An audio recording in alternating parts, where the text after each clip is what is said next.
ఇది సార్ మరి వివాదం. ఇక్కడ నా నీటి ఉద్దేశం ఏంటంటే పంపిణీలో 2 రాష్ట్రాల తమిళనాడుకు అన్యాయం జరుగుతుందా? లేకపోతే కర్ణాటక వాదనే సమంజసమా? ఎలా చూడాలి? ఒక్క మాటలో చెప్పలేం, బ్లాంకెట్ స్టేట్మెంట్లు ఇవ్వలేం. హ్మ్. నీళ్లు కరువు ఉన్నప్పుడు, తక్కువ నీళ్లు పడ్డప్పుడు కర్ణాటక కొంత వెసులుబాటు తీసుకొని విడవాలి. ఎందుకంటే ఓకే. కింది గడు దాహార్తిని తీర్చాలి కదా.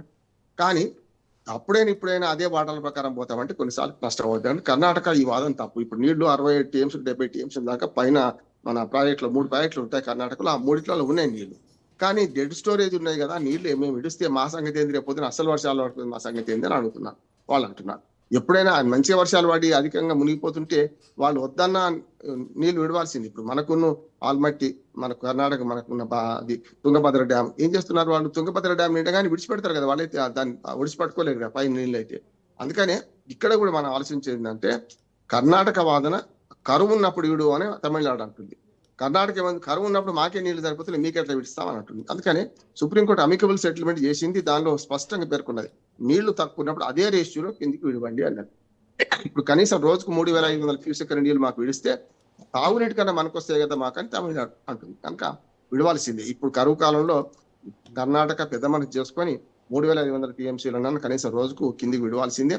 విడవకపోతే కింద వర్షాలు లేవు, పైన వర్షాలు లేవా అంటే లేవు. కానీ పశ్చిమ కనుమల్లో పడుతున్న వర్షాలకు కొంత నీళ్ళు వస్తున్నాయి, మీరు కొంచెం మాకన్నా నయం కదా, ఉన్న వాటిలో మాకు వాటా ఇవ్వండి సుప్రీంకోర్టు చెప్పినట్టు, అట్లాగే మన కావేరీ మన వాటర్ ట్రిబ్యునల్ చెప్పినట్టు అనే మాట అంటుంది. ఇప్పుడు కర్ణాటకలో భావోద్వేగం ఏంటంటే మొన్న కొన్ని నీళ్లు విడుస్తానంటే కర్ణాటకలో పెద్ద ఎత్తున రాస్తారోకో, పెద్ద ఎత్తున బెంగళూరులో ధర్నాలు అవన్నీ జరిగినాయి.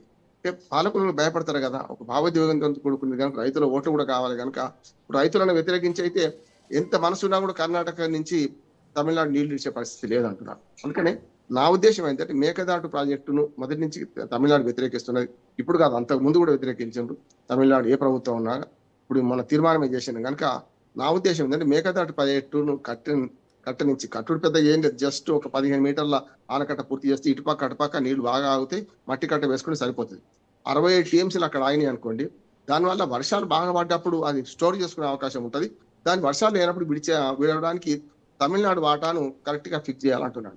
మనసుంటే మార్గం ఉంటుందమ్మా శ్రావణి మన శాలిని గారు. ఎందుకంటే ఇప్పుడు మన గతంలో బాబ్లీ ప్రాజెక్ట్ కడుతున్నప్పుడు చాలా మంది వ్యతిరేకిస్తూనే వద్దన్న 2 టీఎంసీలు వాళ్ళు కట్టుకుంటే నష్టమే ఉంది, 2 కాదు 6 టీఎంసీలు తీసుకుంటారు అనుకోండి, తాగునీటి కోసం కదా వాళ్ళు తీసుకునేది. అంటే సుప్రీంకోర్టుకు మంచి అవికబుల్ సెటిల్మెంట్ చేసింది మన బాబ్లీ ప్రాజెక్ట్ గోదావరి నది మీద. పైకి చూసుకుంటే మనకు శ్రీరామ్ సాగర్ నిండుదలేదంటే అక్టోబర్ 1 నాటి నుంచి మొత్తం కుల్లా చేసి అక్టోబర్ 1 నాటి బంద్ చేయాలి, జూన్ నుంచి కుల్లా చేయాలన్నారు. ఇప్పుడు ఏమైంది, నీళ్ళు వస్తున్నాయి కానీ మన మహారాష్ట్రలో వర్షం పడుతుంటే ఆపలేరు వాళ్ళు. ఇప్పుడు మళ్ళీ అక్టోబర్ 1 నాటికి మళ్ళీ బంద్ అవుతుంది. అప్పుడు ఆ పైన వాళ్ళు మీరు నీళ్ళు వాడుకుంటారు. అట్లా అని ఇక్కడ కూడా ఏం చేయాలంటే మేకదాటు ప్రాజెక్టులో 65 టీఎంసీలు నీటి నిల్వలతో ప్రాజెక్ట్ కట్టనిచ్చి కరువు కాలంలో ఇన్ని తప్పనిసరి ఇన్ని నీళ్లు విడవాలని చెప్పి కిందికి విడవాలని ఒక చట్టం చేయాలి. అప్పుడు మాత్రం సాధ్యమవుతుంది. ఈ జల వివాదాలు అనేటి పరిష్కరించడానికి కేంద్ర ట్రిబ్యునల్ ఉన్నాయి, కావేరీ ట్రిబ్యునల్ ఉంది.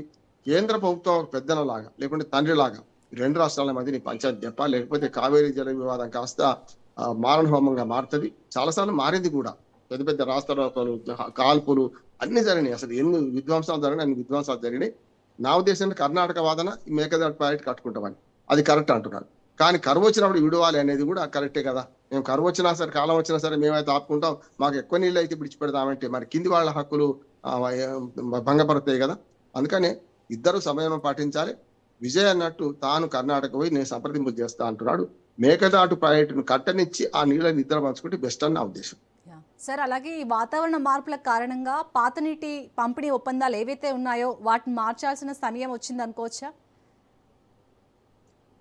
మార్చాల్సిన అవసరం లేదు, దానికి అడ్జస్ట్ చేసుకోవాలి. అంటే ఆ పరిస్థితులను బట్టి అడ్జస్ట్ చేసుకోవాలి. ఇప్పుడు కాలం బాగా అయినప్పుడైతే ఎవరికి సమస్య లేదు కదా, కాలం కానప్పుడే సమస్య ఉన్నప్పుడు సంక్షోభంలో పరిష్కారాలు సూచించుకోవాలి. కానీ సంక్షోభాన్ని ఇంకా మరింత పెద్ద చేయొద్దు కదా అంటున్నాను నేను. ఆ సంక్షోభాన్ని పరిష్కరించుకో ప్రయత్నం చేస్తే నేను చెప్పిందే ఇస్తాను. నేను స్పష్టంగా చెప్తున్నా, 2 రాష్ట్రాల్లో నేను కావేరీ నదిలో హెగనకల్ జలపాతంలో ఒక రోజంతా నేను ఉన్నవాడిని అక్కడ. చాలా అటు పక్కన తమిళనాడు, ఇటు పక్కన కర్ణాటక సరిహద్దులో ఉంటుంది. అది పూర్తి స్థాయిలో పెద్దగా మనకు ఒక రకంగా దక్షిణ భారత ఇండియాకు నయగార జలపాతం అంటారు దాన్ని, అంత బ్రహ్మాండంగా ఉంటది. అక్కడి నుంచి 100 కిలోమీటర్ల పైన కట్టుకుంటున్నారు వాళ్ళు, పెద్ద సమస్య ఉంది అంటున్నాను నేను. ఆ కట్టేది కూడా ఇరుకైన సందును పూడ్చడం ద్వారా ఎక్కువ నీళ్లు స్టోర్ చేసుకునే అవకాశం ఉంది. అందుకని మేకదాట అంటున్నాడు కదా, ఇటుపక్క అటుపక్క రాళ్ళగుట్టలే ఉన్నాయి. కనుక ఆ 67 టీఎంసీ నీటి నిల్వ చేసుకుంటే హక్కుగా వీళ్ళకి మా ప్రాంతంలో ఉంది అని కర్ణాటక బెట్టి చేయకుండా ఈ ఒప్పందం చేయాలి అంటున్నాడు. ఎప్పుడైనా సరే నీటి వివాదం పాకిస్తాన్ ఇండియాకి మధ్యనే మొన్న వివాదం వచ్చింది ఆపరేషన్ సింధూర్ తర్వాత, కానీ అంతకుముందు ఎప్పుడైనా మనకు పాకిస్తాను ఇండియా మధ్య నీటి వివాదం ఎప్పుడైనా గమనించడం? ఎప్పుడో ప్రపంచ బ్యాంక్ ఆధ్వర్యంలో 1960s లో కుదుర్చుకున్న జవహర్లాల్ నెహ్రూ గారు ఉన్నప్పుడు కుదిరించుకున్న ఒప్పందం ఇప్పటిదాకా నడిచింది కదా. మొన్న వాళ్ళు దుందుడుకు చర్యతో చేసి పహల్గాం దాన్ని చేయడం వల్ల మనం కంట్రోల్ చేస్తున్నాం, కానీ లేకపోతే పంజాబ్ 5 నదులు మొత్తంలో 3 నదులు వాళ్ళకి అప్పచెప్పినాం కదా. నీటి వాటా కూడా 80% పాకిస్తాన్కి అప్పచెప్పినాం కదా. ఎక్కడో ఎండు కార్డు పడాలంటున్నాడు. మన దేశాలు కావు, 2 రాష్ట్రాలే. కానీ కేంద్ర ప్రభుత్వం కూడా ఈ ఆటను చోద్యం చూసినట్టు చూడదు. అంటే పిట్టపోరు పిల్లి తెరిచినట్టు వీళ్ళు ఇద్దరి మధ్యన ఇది వివాదం ఉంటేనే బాగుంటుంది అని అనుకుంటున్నారు. 2 రాష్ట్ర ప్రభుత్వాలు వేరువేరుగా ఉన్నా కలిసి ఉన్నా. ఇప్పుడు ఉదాహరణకు అక్కడ ప్రాంతీయ పార్టీ ఉంది, మనకు తమిళనాడులో బీజేపీ పార్టీ, ఇటుపక్క జాతీయ పార్టీ కాంగ్రెస్ ఉన్నది. ఇప్పుడు బీజేపీకి ఎలాంటి స్టేక్స్ లేవు 2 రాష్ట్రాల్లో. సీట్లు ఇప్పుడు మనకు ప్రభుత్వాలు ఏం లేవు కనుక తమిళనాడు ప్రభుత్వాన్ని ఒప్పించి అసలు మేకదాటు ప్రాజెక్టును కట్టేటట్టు చేస్తే అప్పుడు ఏమవుద్ది అంటే ఆటోమేటిక్ గా ఆ నీళ్లను ఇరు రాష్ట్రాలు వాడుకోవడానికి అవకాశం ఉంటుంది అనుకుంటున్నాను నేను. కావేరీ నది మొత్తం కలిసి 810 కిలోమీటర్లు ప్రవాహం అంతా కూడా, అంటే కొడగి నుంచి మన పశ్చిమ కనుమలు పుట్టిన దాన్ని పుదుచ్చేరిలో బంగాళాఖాతం కలిసేదాకా 810 కిలోమీటర్ల దూరం పోతుంది. అందులో కర్ణాటకలో సగం ఉన్నది ఆల్మోస్ట్ ఆల్, ఇక్కడ కూడా కొంచెం సగానికి తక్కువ ఉంటుంది. అందుకనే మీరు నీట్ టీఎంసీ పంచేటప్పుడు ఏం చేశారు, పరివాహక ప్రాంతాన్ని కాకుండా అప్పుడు ఉమ్మడి మద్రాసు రాష్ట్రంలో మనకు బ్రిటిష్ వాళ్ళ పెత్తనం కొనసాగింది కనుక మాకు అన్యాయం జరిగింది. అసలు మైసూరుకు నీళ్ళ తాగునీటికి హలో లక్ష్మణ అంటున్నాం. మైసూరు నుంచి 20 కిలోమీటర్లు పోతే కావేరీ నది ఉంటది. ఆ కావేరీ నదిలో నీళ్లు మేము తాగలేకపోతున్నాం కదా, మైసూరు ప్రజలు ఇప్పటికి బాధపడుతుంటారు. అప్పుడు తప్పుడు ఒప్పందం జరిగిందని. అందుకని 11 టీఎంసీలకు పరిమితం చేశారు. అలాంటి 30 టీఎంసీలు కనుక కట్టుకుంటే మాకు ఇవాళ మైసూరుకు ఈ సమస్య ఉండకపోయేదని మైసూరు ప్రజలు భావిస్తున్నారు. ఎప్పుడైనా పక్క నుంచి నది పోతుంటే దాహార్తితో ప్రజలు ఉంటే ఎప్పుడైనా బాధ అనిపిస్తుందా లేదా?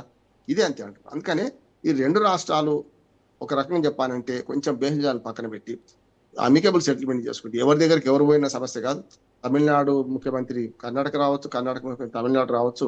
ఆ ముఖ్యమంత్రుల మధ్యన దేశాలు లేకుండా చర్చ జరగాలి. కొంత కేంద్ర ప్రభుత్వం మన సిడబ్ల్యూసి కూడా జోక్యం చేసుకోవాలి. కావేరీ నదీ జలాల మన ట్రిబ్యునల్ ఉంటుంది, వాడు జోక్యం చేసుకోవాలి. ప్రాజెక్టులు కట్టుకుందాం, ఇద్దరం వాడుకుందాం అనే సూత్రం పాటిస్తే మంచిదని నేను